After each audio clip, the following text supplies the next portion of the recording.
su amor, la salvación a través del sacrificio de Cristo en la cruz. ¿Tú tienes que hacer algo, yo tengo que hacer algo para ganar la salvación? No, porque no podemos. No podemos. Es un regalo que no merecemos. Esa es la gracia y maravilloso que estemos en este periodo de tiempo. ¿Y qué pasaría si hubiésemos estado en otro periodo? Vamos a orar para comenzar. Padre Santo, Señor, pedimos tu guía, Señor, pedimos tu dirección en cada una de las cosas que hacemos, Señor. Sabemos que todo es para tu honra, para tu gloria, tú mereces lo mejor. Queremos que el Espíritu Santo que mora en cada uno de nosotros sea el que nos guíe, sea el que nos exhorte en esta tarde y sea el que también nos humille, Señor. Si es que hay algo que está mal en nosotros, podamos cambiar.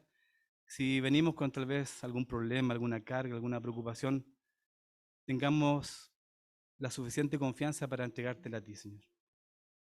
Que esta reunión, Señor, sea un bálsamo para nuestras vidas, para que nos anime a seguir adelante. No hay cosa mejor que servirte, no hay cosa mejor que haber depositado nuestra fe en ti. Te agradecemos, Señor, dejamos todo en tus manos, en el nombre de Jesús. Amén. Para quienes trajeron sus Biblias, vamos a estar en Gálatas capítulo 5, versículo 16. Si me ven que estoy un poco acelerado, tiene que ver porque quiero dejarle tiempo a los niños y también a las mujeres. Así que vamos a estar estudiando Gálatas capítulo 5, del versículo 16 en adelante.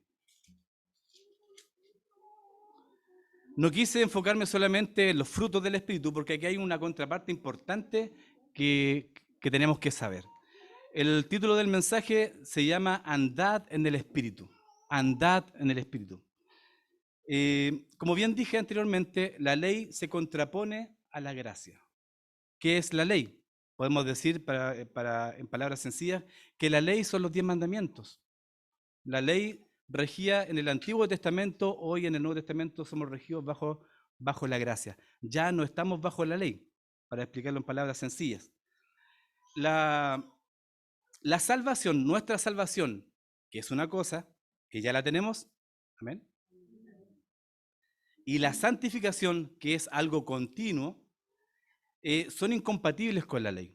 La salvación viene a través de ¿quién? Del Señor Jesucristo. ¿Y la santificación? ¿A través de quién? Del Espíritu Santo. Eso es muy importante, son conceptos que tenemos que aprender. Las obras no salvan. Eso es lo que dice la palabra del Señor en Efesios capítulo 2, versículos. ¿Se acuerdan que están los niños? Efesios capítulo 2, versículos 8 al 9, ¿cierto? Las obras nos salvan. La ley es un ayo, es una guía. Yo cuando evangelizo, yo siempre digo que los métodos, pueden existir muchos métodos o formas para evangelizar. Si todas conducen a Cristo y todas están centradas en lo que dice la Escritura, está bien. Yo utilizo la ley para evangelizar. ¿Por qué? Miren, Gálatas capítulo 3 y el versículo 24 dice: de manera que la ley ha sido nuestro ayo. ¿Qué es un ayo? ¿Quién sabe qué es un ayo? Una guía. Una guía. Vuelvo a leer entonces. Dice, de manera que la ley ha sido nuestro ayo, nuestra guía. ¿Para qué? Para llevarnos a Cristo. La ley tiene que ver con la conciencia que ha sido puesta en nosotros de forma inherente. Todas las personas tienen conciencia, ¿cierto? Saben lo bueno y lo malo, sean creyentes en Dios o no, pero saben lo que es bueno y lo que es malo. La ley nos conduce a Cristo, a fin de que fuésemos, dice el versículo, a fin de que fuésemos justificados por la fe. Hoy en día nosotros somos justificados a través de la fe. ¿En qué consiste la vida santa? Algunos pueden decir, yo tengo más cara de santo, otros no tienen tanta cara de santo. No consiste en eso. Muchos pueden decir también, la vida cristiana, la santificación o lo santo tal vez no se ve en lo externo. Tal vez comienza por lo interno, pero sí o sí se refleja en lo externo. La santa consiste en ser fortalecidos con poder en el hombre interior por el Espíritu. Quienes han sido salvos tienen, esto es muy importante, porque la mala interpretación del Espíritu Santo podemos caer en falsas doctrinas. El Espíritu Santo de Dios pasa a morar en forma definitiva cuando alguien acepta a Cristo como su Señor y Salvador. Por lo tanto, ¿quién mora hoy en nosotros? El Espíritu Santo. Imagínense el contexto en el que vivimos en la sociedad, la maldad que hay hoy en día, sobre todo en nuestro país últimamente, ¿cierto? Y hay algo que por ahora lo detiene, dice la palabra del Señor. ¿Qué es lo que detiene esa maldad? Ese espíritu de iniquidad que después va a ser manifestado en el periodo de la tribulación cuando aparezca el anticristo. El Espíritu Santo. Y con el rapto de la iglesia va a ser llevado también consigo ¿qué? El Espíritu Santo. ¿Se dan cuenta que nosotros tenemos un papel importantísimo dentro de la sociedad? Lo único que puede cambiar en nuestro país no son las leyes, no son los presidentes, sino que es el Evangelio. Yo, por ejemplo, en mi trabajo, ¿quién puede rehabilitar? Disculpando, y tal vez no sé si hay alguien acá, pero sin desmerecer el trabajo de cada uno, ¿cierto? Un psicólogo, un sociólogo, un asistente social, sí pueden ayudar, pero quien realmente rehabilita desde el interior es el Evangelio de Cristo, porque no es rehabilitación, sino que es regeneración. Es difícil tal vez andar en el Espíritu. Este es un mandamiento para la iglesia, es un mandamiento para nosotros, andad en el Espíritu. Nosotros no podemos ser espirituales solamente el día domingo, mostrar una aparente espiritualidad, porque la palabra del Señor dice claramente, acá dice andad en el Espíritu. Es algo continuo, es una forma de vivir. ¿Y qué necesitas para lograr esto? Para vivir y andar en el Espíritu. Solo necesitas el Espíritu Santo. Y está en ti. O sea, ¿se puede? Claro que se puede. Vamos al pasaje en cuestión. Gálatas capítulo 5, versículo 16.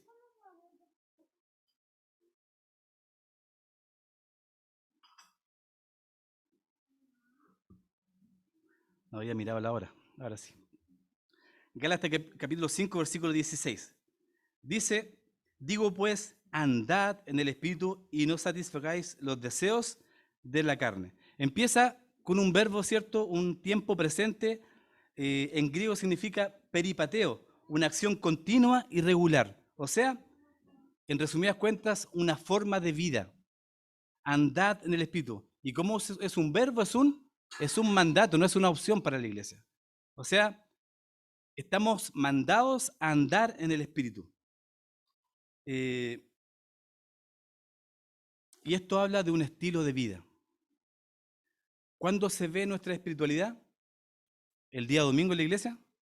No, en el diario vivir, en las cosas sencillas, en las decisiones sencillas de la vida. ¿Qué digo cuando me refreno? Y tal vez lo vamos a ver específicamente en el fruto del Espíritu. Dice, y no satisfagáis los deseos de la carne. Acá hay una contradicción, hay una lucha entre el Espíritu y la carne. El Espíritu Santo que está en nosotros y la carne que aún está también en nosotros. Hay una lucha. Versículo 17. Porque el deseo de la carne es contra el Espíritu. Chocan, ¿cierto? Chocan. Porque el deseo de la carne es contra el Espíritu y el del Espíritu es contra la carne. Y estos se oponen entre sí para que no hagáis lo que quisierais. Aquí hay un tremendo conflicto.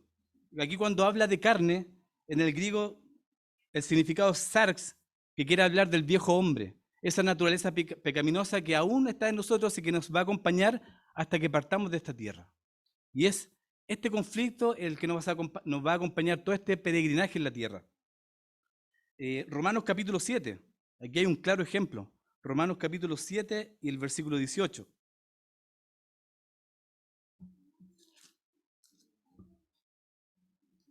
Pablo dice, un pasaje muy conocido, dice, y yo sé que en mí, esto es, en mi carne, no mora el bien, porque el querer el bien está en mí. Dice, ¿quién lo dice? Tiene otra connotación cuando vemos que lo dice el apóstol Pablo. Yo sé que en mí, esto es, en mi carne no mora el bien, porque el querer el bien está en mí, pero no el hacerlo, porque no hago el bien que quiero, sino el mal que no quiero. Eso hago. Y si hago lo que no quiero, ya no lo hago yo, sino el pecado que mora en mí. ¿Se dan cuenta que hay una lucha? Hasta el mismo apóstol Pablo entendía que él a veces quería hacer lo que le dictaba el Espíritu Santo que moraba en él, pero su carne chocaban entre sí. Acá hay un conflicto tremendo con el cual vamos a tener que luchar un día, 2 días a la semana. No, cada día en disciplina y en obediencia a lo que Dios quiere que hagamos. Versículo 18 de Gálatas. Pero dice, si sois guiados por el Espíritu, no estáis bajo la ley. Guiados por el Espíritu Santo. Es parecido a andar en el Espíritu Santo. Pero aquí tiene otra connotación que habla de una disciplina. Es como de la de un soldado, por ejemplo, que se somete a alguien que tiene mayor autoridad. O sea, ser guiado por el Espíritu no es andar a la par con el Espíritu, sino que someterse a la autoridad que tiene el Espíritu Santo, que es Dios habitando en nosotros. Es una disciplina como la de un soldado, como bien dije. No andamos con el Espíritu Santo de igual a igual, sino más bien lo seguimos como un líder, o sea, nos sometemos. ¿Han estado en este conflicto ustedes alguna vez en su vida? Cuando tienen que tomar decisiones, por ejemplo, cuando están a punto de pecar, o yo soy el único pecador que está acá, es cuando están a punto de pecar, hay algo en su interior que les dice eso no, y de repente se te viene un versículo a la memoria y te sientes mal, tal vez tu cuerpo empieza a temblar y hay cosas, y tú dices que está mal. Esa no es tu conciencia, o el dibujo animado a veces se colocaba aquí un angelito y acá un demonio, ¿cierto? No, ese es el Espíritu Santo, es Dios que te está diciendo no lo hagas. Es el Espíritu Santo que te está molestando, que te está diciendo sométete, porque eso no lo debes hacer. Versículo 19. Y manifiestas son las obras de la carne. Las obras de la carne. Aquí hay que entender una gran diferencia. Y aquí lo voy a explicar y lo vamos a ver versículo a versículo. El problema del hombre es lo que está en su interior. La palabra del Señor dice que todos somos malos. Todos somos pecadores. Y si hay alguno que dice que es bueno, está mintiendo. Y si no es así, yo se lo puedo, cuando termine la reunión, yo se lo puedo mostrar por la Biblia. Y de hecho es la forma de la cual yo evangelizo. Porque la gran mayoría de las personas, cuando tú le preguntas, ¿usted se considera una persona buena? La gran mayoría dice que sí. Pero cuando son enfrentados a la ley, a este ayo que nos conduce al Evangelio, se dan cuenta, oh, yo no soy tan bueno como pensaba. Es maravilloso. El problema entonces del hombre es lo que está dentro. Desde dentro de nosotros salen los malos pensamientos, las malas palabras, desde dentro. Y la lucha empieza acá, ¿cierto? Mateo capítulo 7.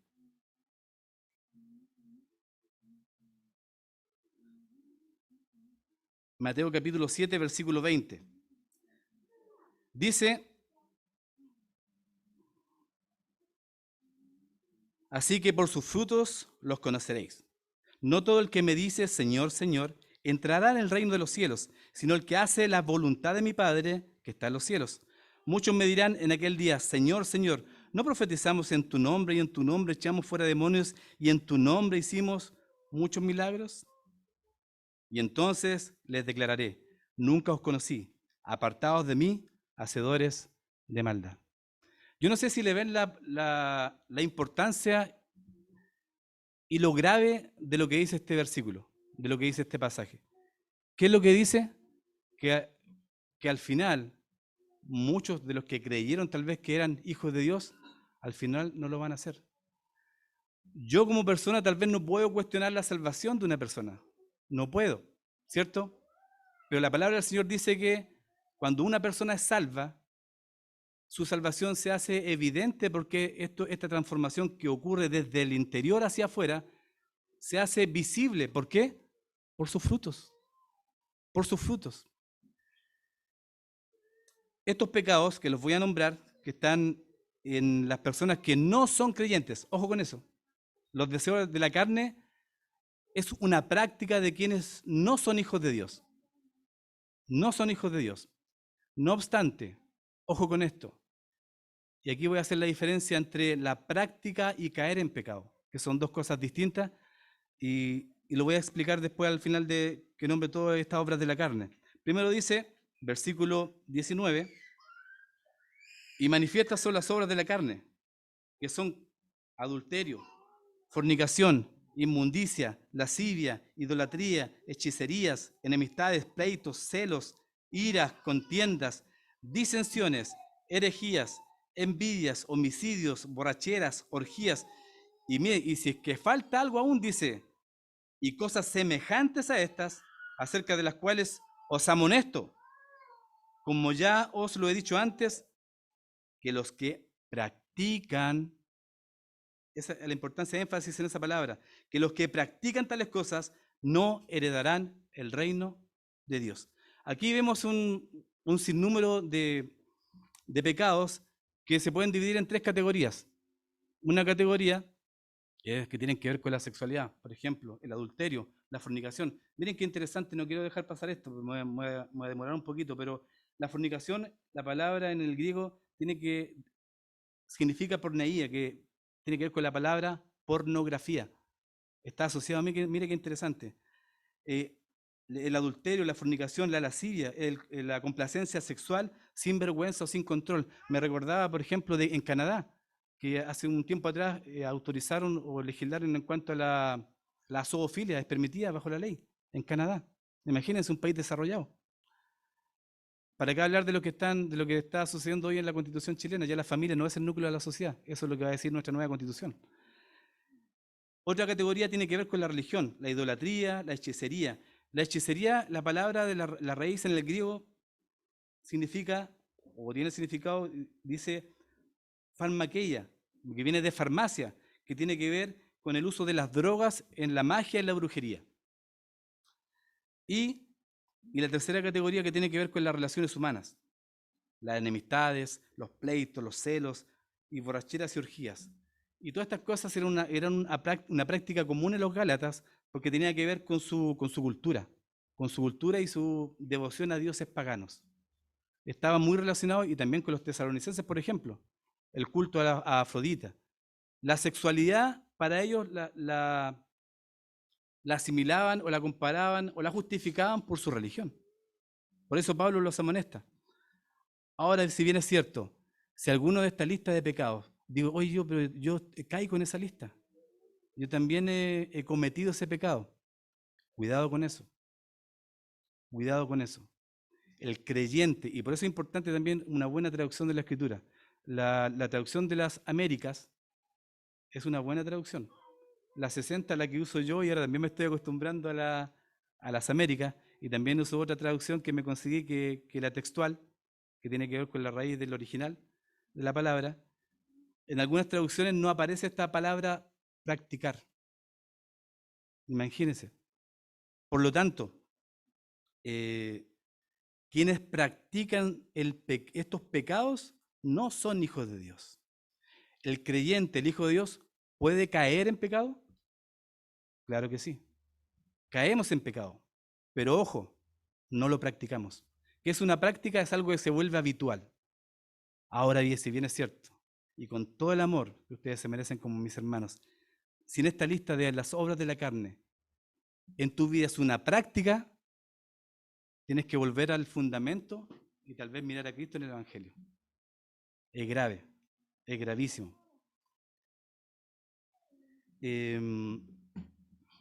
Aquí hay una advertencia sumamente seria. Dice, no heredarán el reino de Dios. ¿Quiénes? Quienes practican estas cosas. La Biblia no tiene dobleces. La Biblia es sumamente clara. Y ahora vamos al fruto del Espíritu. ¿Ya? El fruto del Espíritu. Hay algo distinto porque este fruto del Espíritu es producido, obviamente, por el Espíritu Santo de Dios que mora en nosotros y solo en la vida de quienes le pertenecen, porque usted le pertenece al Señor, ¿o no? Ustedes fueron comprados, nosotros hemos sido comprados por un precio. Es lo que hablamos con Rose en la semana acerca de esta garantía. ¿Cuál es el sello? ¿Cuál es nuestra marca que tenemos para decir que nosotros somos hijos de Dios? Hay un precio que alguien pagó por ti y por mí. Y ese precio es la muerte de Cristo, Dios encarnado en la cruz que derramó hasta la última gota de su sangre por ti y por mí, por amor. Ese es el precio que Dios tuvo que pagar para que tú y yo fuéramos salvos. ¿Se dan cuenta? Esa es tu garantía, esa es tu boletita, guárdala. Es tu fe, es tus arras, es tu marca, es tu garantía. Pero cuando llegas allá, yo he depositado mi fe en Jesucristo, porque Él tiene el poder para salvarme. Es fe, es creer. Pero esa fe, ese creer, tiene que reflejarse en este fruto. Algo muy particular dice las obras de la carne. Plural. Y acá dice singular. Un fruto. ¿Por qué? El fruto del Espíritu es el indicador externo de tu salvación. Este fruto debe ser evidente en tu vida y en mi vida porque debo de reflejar de que yo verdaderamente soy un hijo de Dios. Hoy en la tarde vi una película que hablaba de un testimonio real de una niña que la mataron en uno de los incidentes en un colegio en Estados Unidos. No recuerdo qué colegio, pero murieron 13 jóvenes. ¿Usted lo puede pronunciar en inglés, por favor?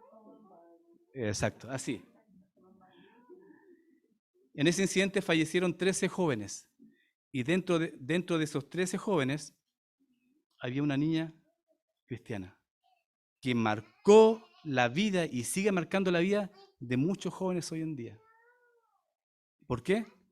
Porque ella poseía el Espíritu Santo de Dios en ella y eso que tenía en su interior se hizo visible en lo exterior y marcó de tal forma a esos jóvenes que al final cuando esta niña falleció, muchos llegaron al Señor gracias a su testimonio. Qué maravilloso. Ojalá nosotros pudiésemos producir este fruto de tal manera que impactemos a la sociedad, de tal manera que los demás quieran tener lo que nosotros tenemos. Nosotros, como bien dicen los chilenos, nosotros no tenemos ninguna gracia, solo la gracia de Dios, que es la que nos salva. Eso es lo único que tiene brillo en nosotros, que debe brillar. ¿Ya? El fruto del Espíritu es el indicador externo de tu salvación. La palabra del Señor dice, por sus frutos los conoceréis. Aquí hay una lista de 9 características o virtudes que son inseparables entre sí. Usted puede decir, pero no, es que yo no tengo paciencia, pero es que sí. Tal vez tiene en más grado una cualidad que otra, pero sí deben estar presentes todas, porque todas son un fruto que debe de marcarse en tu vida. Primero, ¿cuál es el primero? ¿Se lo saben? Amor. ¡Ay, amor! Era la carita que colocaban ciertos los esposos cuando recibían a sus mujeres cuando llegaron. Amor. En el griego, ágape, habla de un amor sacrificial. La virtud suprema de la vida cristiana tiene que ver con el amor. Nosotros queremos ser una iglesia que se caracteriza o que sea reconocida porque entre nosotros tenemos amor. Amor. Es el mismo amor que el Dios te entregó a ti y a mí en sacrificio, un amor sacrificial. ¿Hasta qué punto? De entregar su vida en la cruz. Ese amor. Y bien conocemos la definición de amor que está en 1 Corintios capítulo 13, que no vamos a ir allá. Y el amor es una evidencia de nuestra salvación. Segundo, ¿cuál sigue? Amor, gozo. Gozo, ¿cierto? Que en el griego dice eschara, que es un sentimiento de felicidad basado en realidades espirituales e independiente de las circunstancias adversas. ¿Quién ha experimentado gozo en una situación adversa y no lo explica? Yo sinceramente, una en particular me acuerdo, cuando me encerraron en una sala y entre 3 personas me acusaron de algo que yo no tenía nada que hacer. Pero el Señor me dio gozo. Dice, me están atacando, casi me quieren pegar, y yo estaba feliz. ¿Y qué es lo que es esto? Es el gozo. El gozo. Es algo inexplicable, pero que tiene que estar en nuestras vidas. Primera de Pedro, capítulo 1. Primera de Pedro, capítulo 1 y el versículo 8. ¿Qué dice? A quien amáis sin haberle visto, en quien creyendo, aunque ahora no lo veáis, os alegráis con gozo inefable y glorioso. El gozo fluye de una manera inevitable, es parte de la naturaleza de Dios y de su Espíritu que mora en nosotros. Por lo tanto, también ese gozo debe de fluir en nosotros. ¿Cierto? ¿Quiénes están gozosos hoy día? Lo estoy forzando a sonreír, a mostrar cara de gozo. Paz, tan necesaria hoy en día. E Irene, tranquilidad de la mente que viene como resultado de la salvación. Oh, yo soy salvo, soy un hijo de Dios, camino por la vida, no importa quién esté de presidente, están construyendo una nueva constitución que cada vez que escucho algo en las noticias, como que más me cuesta mantener esta paz, pero no discutamos de política, no veamos la inflación. Oremos por nuestro país y por nuestros gobernantes, que es lo que dice la palabra del Señor, pero también tengamos paz. ¿Por qué? Porque esa paz debe fluir ¿desde qué punto? ¿Desde qué base? De nuestra salvación. La salvación es lo más importante que tú tienes y que yo tengo, porque absolutamente nada de lo que tenemos nos vamos a llevar a la eternidad. Nada. Ni siquiera una cuenta corriente, ni siquiera tu casa, ni siquiera tu auto, nada, absolutamente nada. Lo mejor y lo que más tenemos en seguro es la salvación. Y eso debe darnos paz. Paciencia. Oh, aquí dicen, aquí yo estoy mal. Paciencia. Tolerancia frente a las heridas infligidas por los demás. Disposición serena para aceptar situaciones irritantes y dolorosas. Por ejemplo, Dios. La palabra del Señor dice que Dios es lento para la ira. Al igual que nosotros, ¿cierto? Tenemos paciencia. Su paciencia dice que el Señor retarda su promesa, la segunda venida de Cristo, es retardada ¿para qué? Para que todos procedan al arrepentimiento. Esa es la paciencia de Dios que tiene con la humanidad, para que todos procedan al arrepentimiento. Y en nosotros tiene que estar la paciencia, porque la Biblia dice en Efesios que dice que tenemos que soportarnos los unos a los otros, con paciencia. ¿Las relaciones humanas son fáciles? No. ¿En la iglesia es fácil? No, no es fácil. Pero Dios nos dice que debemos de soportarnos con paciencia. Y se dan cuenta que todas se unen entre sí. Cuando tú tienes paciencia con un hermano, le estás demostrando amor. Y así se están fructificando este fruto del Espíritu. Benignidad, consideración hacia los demás, tratar con benevolencia a los demás. Es como Pablo trató a los tesalonicenses como una madre, ¿cierto? Así los trató, imagínense, con ternura. Bondad, una excelencia moral y espiritual que se reconoce por su dulzura y compasión. Por ejemplo, un ejemplo súper claro, José, no el del Antiguo Testamento, José, el esposo de María. Como hombre, si tú hubieses estado en esa situación y viene tu mujer y te dice, sabe que estoy embarazada, y fue el Espíritu Santo, ¿cómo hubieses reaccionado tú? ¿Qué hizo José? No quiso infamarla. Ese hombre era un hombre bueno. Como cuando las personas dicen es bueno de corazón, de adentro, ¿se dan cuenta? Porque es algo de alma, algo que fluye en forma natural, la bondad. Gálatas dice que hagamos el bien, debemos hacer el bien los unos a los otros. Fe, pero esta fe, el significado más preciso es fidelidad, lealtad y confiabilidad. La palabra del Señor dice que cada uno de nosotros debe ser hallado fiel. La fidelidad es muy importante. Mansedumbre, manso pero no menso. Mansedumbre, praustes, en griego, amabilidad, actitud humilde que permite sumisión paciente en medio de ofensas, sin venganza o retribución. Y aquí se me viene la figura del Señor Jesucristo, maravilloso. Yo lo encuentro esto solamente tenía que haber sido el Dios encarnado que estando en la cruz, para estar en ese tremendo tormento y para haber mirado con tanta compasión y haberle dicho, Padre, perdónalos, no saben lo que hacen. Imagínate, ¿has meditado en eso? Ofendido, escupido, maltratado, lo estaban sacrificando al punto de saber que iba a morir. Y él dice, Padre, perdónalos, no saben lo que hacen. Ese es un ejemplo de mansedumbre. ¿Tú estarías dispuesto a hacer eso por tu hermano? Por una persona que no conoce a Cristo con tal de que pueda conocer a Cristo.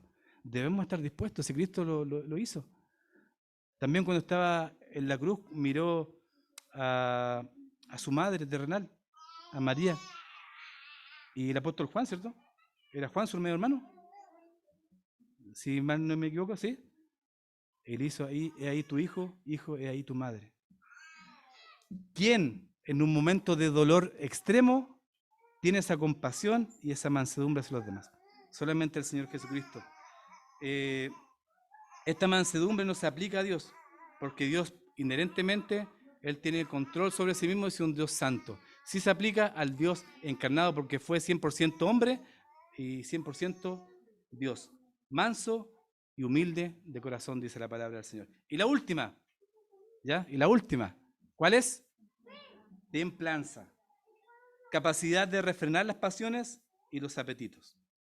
Tampoco se aplica a Dios, porque Dios es un Dios santo, perfecto y que tiene un control perfecto. Pero Cristo sí, en su humanidad, fue una persona templada. ¿Ya? Para terminar, versículo 23 de Gálatas. ¿Cuántos son entonces, de cuántas cualidades está compuesto este fruto del Espíritu? 9. Digamos el versículo. Ya. Más.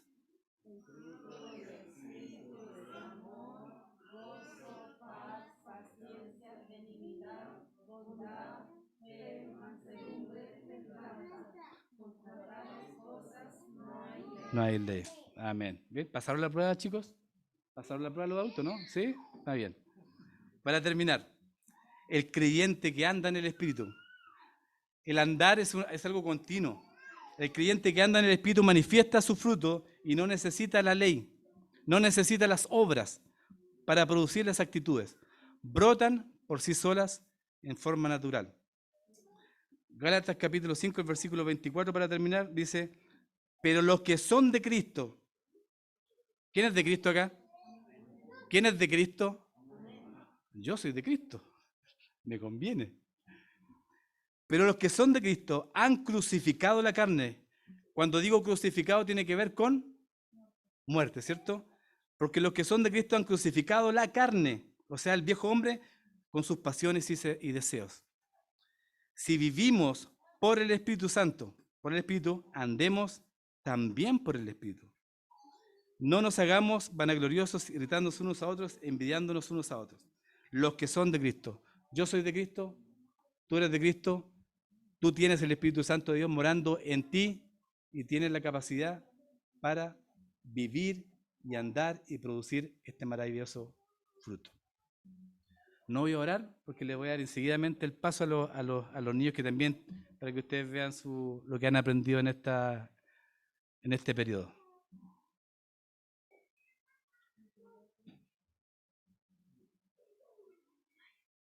Pueden hacerle preguntas a los adultos nomás, niños, si quieren. ¿Aló? ¿Se escucha? Ah, perdón. No, sí, grabar. Ya, hoy día solamente hay 2 niños que estuvieron en clase este mes. Los demás niños, bueno, el Mati con el Panchito están en cuarentenados y el Joaquincito con el Seba estaban enfermos, así que no pudieron venir y la Tri está de vacaciones, exacto. Así que solamente está el Santi y el Simón, que se aprendieron su versículo de memoria, ¿cierto, Santi? Y es Santiago y Simón, van a decir el versículo, pero después tú lo explicas. Ya. ¿Cómo es? Amor, más el fruto del Espíritu. No, pero diga, muéstraselo, ¿cómo se lo aprendieron? ¿Cómo era? Con las manos. Más el fruto del Espíritu es amor, gozo, paz, paciencia, benignidad, bondad, fe, mansedumbre, templanza, contra tales cosas. no hay ley. Ya, y muéstrele tu arbolito. Entonces, todos los niños hicieron esto. Este es el fruto del Espíritu. ¿Qué es? ¿Bueno o malo? Bueno, Y también aprendieron ellos que había un fruto que era de la... carne. ¿Y cómo es? Mira, lo que están los gusanos y que no lo tienen los gusanos. Ya, el fruto de la carne que es malo. Simón, tráeme eso. Es el fruto de la carne. Ya, entonces nosotros estuvimos aprendiendo con los niños que ellos deciden qué fruto van a alimentar, ¿cierto? Ellos pueden alimentar el fruto de la carne o el fruto del espíritu. Exacto. Pero espérense, ¿qué pasa cuando uno practica el fruto de la carne? ¿Qué pasa con su corazón? Se mancha, porque mira, se mancha. Se mancha. ¿Y quién puede limpiarlo? Jesús. Sí. Los niños aprendieron que, como lo decía Adrián, que ellos pueden en algún momento, aunque no deban, practicar este fruto, pero que Dios los perdona. ¿De qué vas a decir? También Jesús es el número 1. No hay otros números 1. Muy bien. Y ya, muy bien. Está bien, es ok. Entonces, quería ahora animarlos, hermanos, a que vengan con sus hijos a la iglesia. Todos los domingos tenemos reunión, ellos tienen su clase. Terminamos el tema del fruto del Espíritu, ahora en febrero comenzamos un nuevo tema. Entonces los invito a que participen, a que les pregunten a sus hijos en la casa qué es lo que están aprendiendo y que aprendan ustedes también y juntos puedan ir creciendo como familia. ¿Ya? Así que eso.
¿Lo escuchan, cierto? ¿Ven? Ya anda a jugar. Ya, ahora para continuar con la reunión, vamos a cantar la última alabanza. ¿Cierto? ¿Cierto? Sí, vamos a cantar la última alabanza que se llama Él me sostendrá. ¿Pueden ponerse de pie y cantar con las hermanas, por favor, aquí, que se esforzaron a aprenderse la canción? Ya.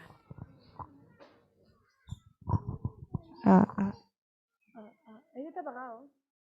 Aló. Este sí. Está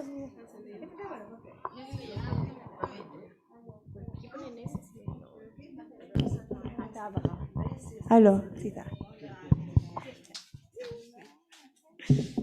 Ya, tú sí lo ves.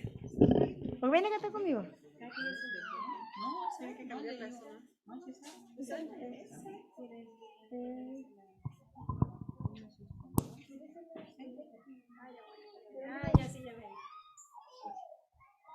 ¿Vaya a cantar? Ya venga a cantar conmigo.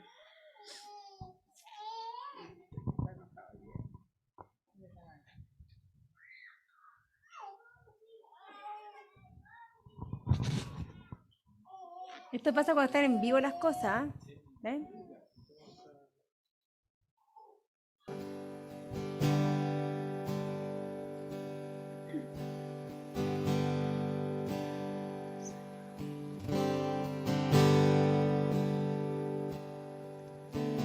Si mi fe ha de caer, Él me sostendrá.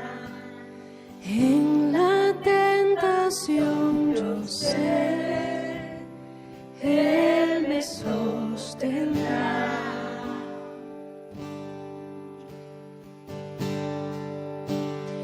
No podría estar de pie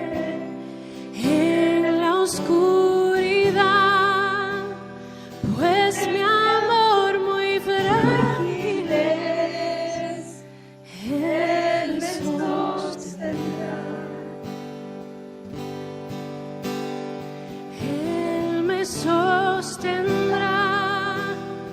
Él me sostendrá, pues me ama el Salvador. Él me sostendrá.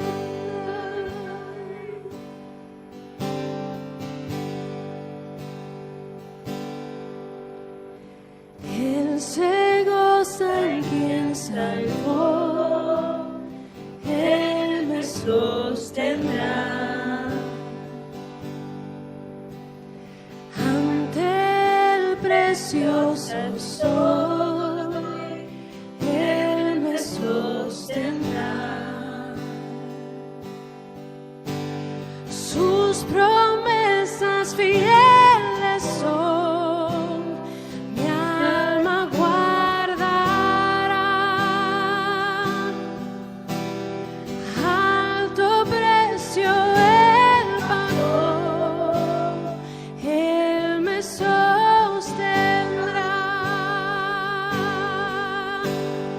Él me sostendrá, Él me sostendrá, pues me ama el Salvador. Él me sostendrá.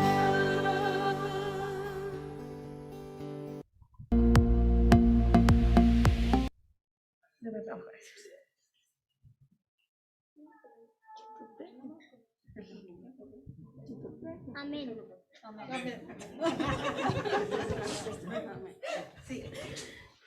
Quedémonos aquí. Bueno, hermano, para terminar,